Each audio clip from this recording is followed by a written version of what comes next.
This is an antique Singer model 15K or 1530 with Sphinx decals. It's made from Great Britain.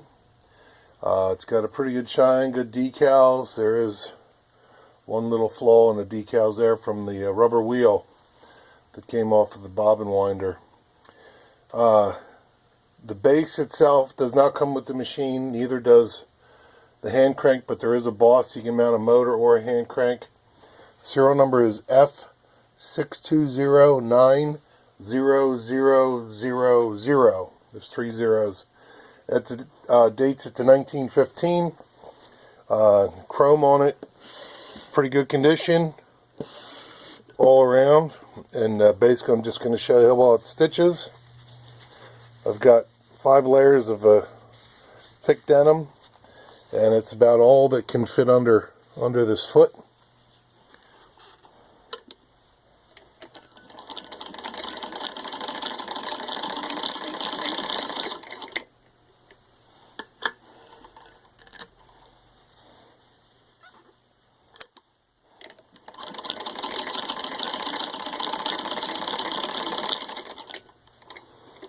It stitches through it all pretty easily.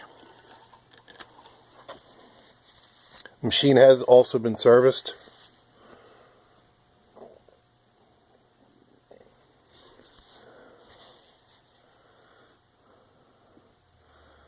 A little hard to see in there, but you can see all stitches are good, and it's got equal stitch on both sides. There you have it.